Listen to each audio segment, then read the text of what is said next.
ಮಕ್ಕಳಿಗೆ ಶಿಕ್ಷಣದ ಜೊತೆಗೆ ವೈಜ್ಞಾನಿಕ ಮನೋಭಾವ ಮೂಡಿಸುವುದು ಅಗತ್ಯ ಎಂದು ದಕ್ಷಿಣ ಕೊರಿಯಾದಲ್ಲಿ ನೆಲೆಸಿರುವ ಅರಕಲಗೂಡು ತಾಲೂಕು ಮೂಲದ ವಿಜ್ಞಾನಿ ಡಾಕ್ಟರ್ ನಾಗರಾಜೇಗೌಡ ತಿಳಿಸಿದರು.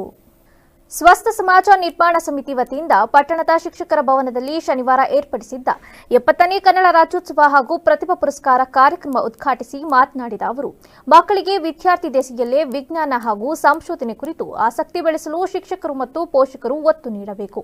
ವಿದೇಶದಲ್ಲಿ ಉನ್ನತ ಶಿಕ್ಷಣ ಮತ್ತು ಪಿಎಚ್ಡಿ ಪಡೆಯಲು ಹೆಚ್ಚಿನ ಅವಕಾಶಗಳಿದ್ದು, ಮಧ್ಯವರ್ತಿಗಳ ಹಾವಳಿಗೆ ಬಲಿಯಾಗದೆ ವ್ಯವಸ್ಥಿತ ರೀತಿಯಲ್ಲಿ ಅವಕಾಶಗಳನ್ನು ಬಳಸಿಕೊಳ್ಳುವಂತೆ ಸಲಹೆ ನೀಡಿದರು. ಈಗೊಂದು ಕಾರ್ಯಕ್ರಮ ಇಟ್ಕೊಂಡಿದ್ದೀವಿ, ದಯವಿಟ್ಟು ಬರಬೇಕು ಅಂತ ಕೇಳ್ಬಿಟ್ಟಿದೆ. ಆಯ್ತು ಸರ್, ಬರ್ತೀನಿ ಅಂತ ಹೇಳಿ. ಮತ್ತೆ ಈ ಕಾರ್ಯಕ್ರಮ ಎಲ್ಲರಿಗೂ ಖುಷಿ ತರುವಂಥ ವಿಷಯ.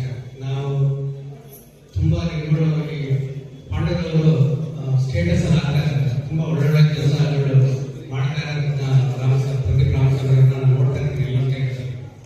ಮತ್ತೆ ಇದು ಮಕ್ಕಳಿಗೆ ಏನು ಸನ್ಮಾನ ಮಾಡ್ತಾ ಇರೋದು ಅಂತ ನೀವೆಲ್ಲ ಅಂದ್ಕೊಂಡ್ರೆ ಅದು ತುಂಬಾ ಒಳ್ಳೆಯದು. ಯಾಕಂದ್ರೆ ಯಾರ್ಯಾರು ಈಗ ಸನ್ಮಾನ ತಗೋತಾರೆ ಇವತ್ತಿನ ಕಾರ್ಯಕ್ರಮದಲ್ಲಿ, ಅವರು ಚಿಕ್ಕ ಮಕ್ಕಳು ನೋಡಿ ಅವ್ರಿಗೂ ಒಂದು ಹುಮ್ಮಸ್ ಬರುತ್ತೆ.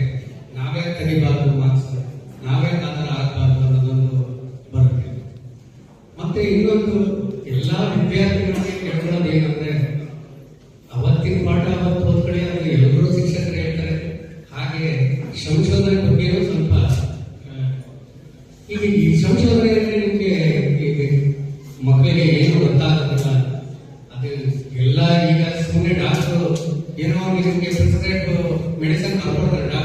ಡಾಕ್ಟರ್ ಸಂಶೋಧನೆ ಮಾಡಿರಲ್ಲ, ವಿಜ್ಞಾನಿಗಳೇ ಮಾಡೋದು.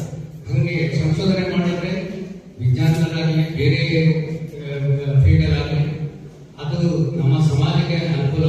ಕಾರ್ಯಕ್ರಮದಲ್ಲಿ ಸ್ವಸ್ಥ ಸಮಾಜ ನಿರ್ಮಾಣ ಸಮಿತಿ ಅಧ್ಯಕ್ಷ ಪ್ರದೀಪ್ ರಾಮಸ್ವಾಮಿ, ಪಟ್ಟಣ ಪಂಚಾಯಿತಿ ಸದಸ್ಯರಾದ ಕೃಷ್ಣಯ್ಯ, ಹೂವಣ್ಣ, ನಿವೃತ್ತ ಪ್ರಾಂಶುಪಾಲರಾದ ಬಸವರಾಜು ಸೇರಿದಂತೆ ಇತರರು ಉಪಸ್ಥಿತರಿದ್ದರು.